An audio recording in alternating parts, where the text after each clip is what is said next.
budgeting, side hustling, skipping Starbucks, you're doing everything they told you and you're still broke. That's not a personal failure. You're just being gaslit with bad advice. But here's the thing. Once you understand what's actually making it harder, you can stop blaming yourself and start making smarter, more realistic moves. This comes from someone who went from being on food stamps to retired by 30. So I've seen that not everyone starts out in the same place. In this video, I'll break down why it's harder for you to save and what to do about it. Then I'll show you how to shift your strategy so you're not stuck spinning your wheels because of outdated or out of touch advice. We'll go over why most personal finance advice is rigged for people who already have a head start, the invisible money drains that sabotage even your best efforts towards saving, how this advice that wasn't meant for you keeps you stuck, and how to break out of that cycle. Finally, real strategies that actually work when you don't have a safety net. We'll talk about how to build something that I like to call freedom scaffolding, your own personal support structure to escape financial stress one layer at a time. Most personal finance advice tells you things like invest early so that the money can compound over time, cut out unnecessary spending, side hustle your way to success. But that advice assumes that you're doing a bunch of unnecessary spending,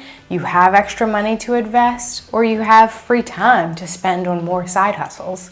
If we look at the experiences of someone with no student debt who comes from a financially stable family versus the experiences of someone who has a ton of student loans and is sending money back home to their family every month, we can see that giving these two very different people the same advice just doesn't make sense. Even your level of exposure to financial literacy in early years can make a major difference. If we look at someone from a family that was financially stable with good savings, investing, spending habits, all modeled to them throughout childhood versus someone from a family living paycheck to paycheck, those are very different things. So the starting line is different for different people. Now you're here, learning about finance, getting exposed to different financial literacy concepts. But if you're like many viewers out there, you likely took on some debt or had extra family responsibilities when you were barely an adult. I was only 22 when I started learning about financial literacy, but even by then, I had already taken out student loans, taken out extra loans to help my mom get out of debt,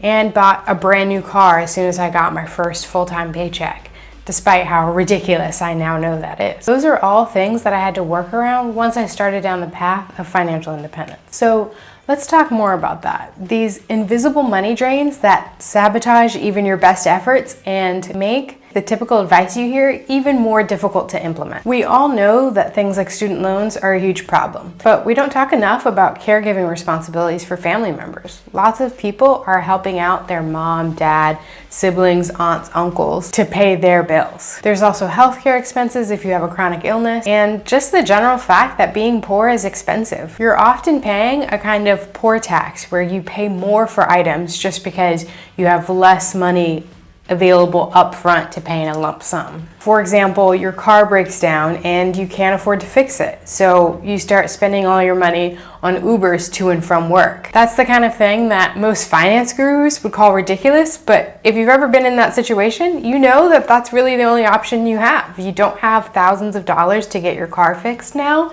but you do have the $20 here and there for an Uber, and what else are you gonna do? Lose your job? We all know the public transit system in the US is a joke, so that's not gonna get you anywhere. So this is the kind of thing that seems like a ridiculous and unnecessary expense, but we know it can become very necessary if you don't have access to lump sums of cash or a line of credit. In addition to being out of touch, this bad advice that doesn't take into consideration your actual situation makes it even harder for you to achieve your goals. Making it seem like it's a you problem can cause shame that creates paralysis or panic decision making like overspending. Not to mention that the advice isn't taking into account the mental bandwidth taken up by your situation. Constant money stress reduces decision quality. You likely can't spend all day reading finance books or being super strategic when you're so stressed out about your financial situation. Trying to build savings without a safety net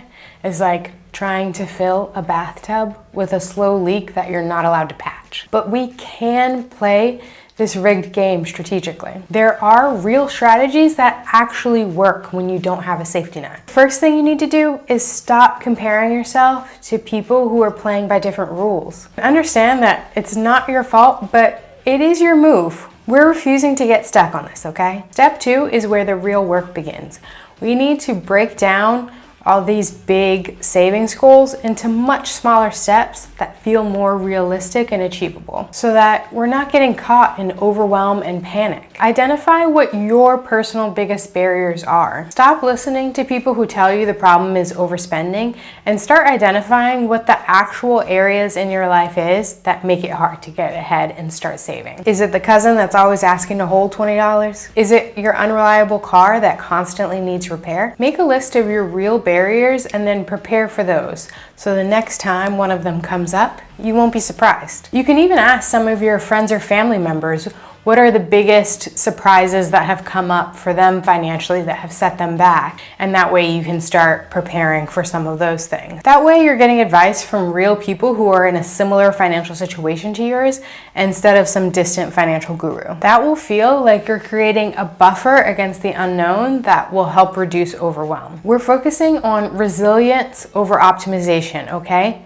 Building a buffer over a budget, because that's most likely what you need, some breathing room. Step 3 is we're going to redefine financial success. Instead of focusing on these big goals that are so far in the future, like a 6-month emergency savings fund, start focusing on some smaller goals, like being able to handle the next car breakdown without going even further into debt. That doesn't mean that you're ignoring those longer term goals or that you're not working towards them. It's just about getting your mind right so you're really celebrating progress as it happens. A lot of people start with one small win, like building a $500 buffer so that you never need to take out another payday loan. That's huge. That's a gigantic milestone, but something that no finance guru is ever gonna put on a chart. Focus on building what I like to call freedom scaffolding. This is the practical, flexible support system that you build over time that helps you make incremental escapes from financial precarity, even if full financial independence or some huge savings amount seems decades away or not realistic at all for you right now. Instead of chasing a faraway savings number, you're creating layers of support and optionality that give you breathing room and power sooner. And then lastly, step 4 is to increase your income strategically. This does not mean take on a bunch of side hustles, okay? That is for people who have free time and a lot less stress than you. You do not have the time or the mental energy for 4 side hustles. Instead, spend your time thinking strategically about what you can realistically do. Think outside the box. Talk to someone in all different fields. Someone who works at a rock quarry, a truck driver, a high-end nanny. Think about seasonal gigs that pay well and how you can leverage those. The advice to add side hustles assumes that you haven't been working hard enough when probably you're a very hard worker, and it's much more likely that you've been drowning in overwhelm and haven't had the headspace to step back and think strategically about the future. Adding another side hustle is not going to fix that. The key here is that you know you have limited time and energy, and so instead of just jumping into another side hustle that's maybe just going to make you a few extra bucks this month, you instead spend your time thinking strategically about what can actually move the needle the most. These 4 steps will give you both the mindset shift and the tactical shifts that you need to be able to start moving towards your savings goals. So remember, it might actually be harder for you to save money than all those finance gurus are making it seem. That's okay. You didn't fail. You've just been carrying more than the people giving the financial advice realize. But you're still here and you can still make progress. Focus on building that freedom scaffolding and frame what saving success could look like for you now, not someday, not in some perfect future. If this video hit home, please like and subscribe. I'm building this channel for people who want grounded, realistic financial advice for people who didn't come from money. You might also like this video about how rich people made financial independence seem unattainable and why that's wrong. Thanks so much for watching, and I'll see you next time.